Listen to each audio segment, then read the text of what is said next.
Once you have thickened all of the lines of your lighthouse drawing, really thickened them with Sharpie, then it's time to add some really bold marker patterns. Remember, we are working in the style of artist Romero Brito. So Romero Brito's from South America. This is another one of his. Bold colors, really thick, bold outlines. I apologize for the glare, but you can see, you can look up his artwork, Romero Brito. Hearts is one of his most famous. And you can see this really thick black line. You'll notice that when the black line cuts through the pieces and the objects in the picture, the pattern changes. The patterns are really large and very bold. So we're gonna do our marker pattern and then color crayon on top of it next week. I want you to look right here. What do you think this looks like? So I get guesses of it's another language, it's a symbol.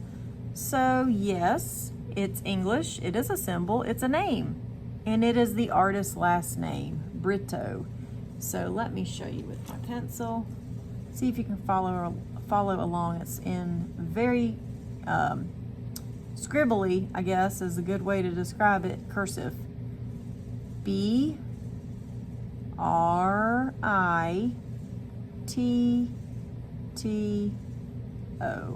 So you know, when you sign your name, you have your own way of signing your name, and it doesn't have to be like perfect cursive.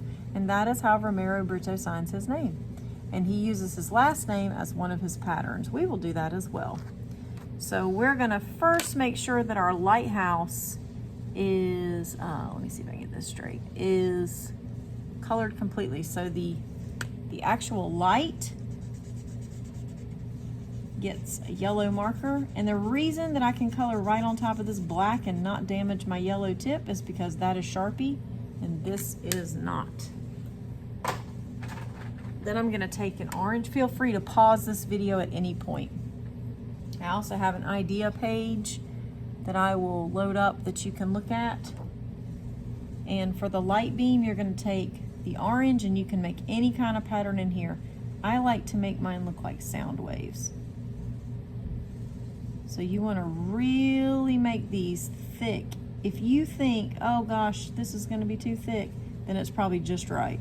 Like that right there, not thick enough. Really needs to be thick. Keep Romero Brito in your mind the whole time you are doing this. So a nice thick pattern. This is water, so I want to make sure that I'm doing a nice thick pattern. You can choose whatever kind of patterns you want. They don't have to look like the things that they are. They don't have to look like waves. Doesn't have to look like sand. Doesn't have to look like grass. It can be polka dots, it can be stripes, it can be zigzags. You do the pattern that you find you can do the most successful. But remember, a pattern isn't a pattern until it repeats. So I can draw something once and it might be great, but it's not a pattern until I repeat it. Okay? So water goes up against sand, right? It usually like laps up on the sand. I don't know why, but I seem to do the same pattern always for my sand. I don't know why, but I really like this one pattern. It just really appeals to me.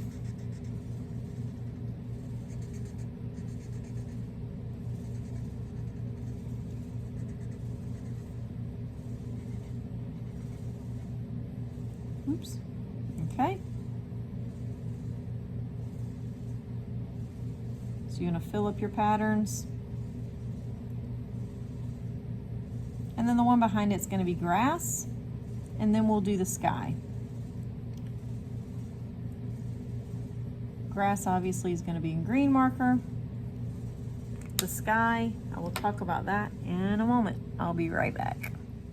Okay, so you know you're finished when you have some blue in the water, some brown in the sand, some green in the grass, some orange in the light beam. and the sky is all of one color. It is either pink, red, orange, or purple. The reason we're not giving blue as an option is because we've got water down here and we want to really have a variety of sky colors. So pink, orange, red, purple. Think sunsets. Think really deep sunsets. And then next week we will add crayon on top of this to give it contrast. Save this for next week.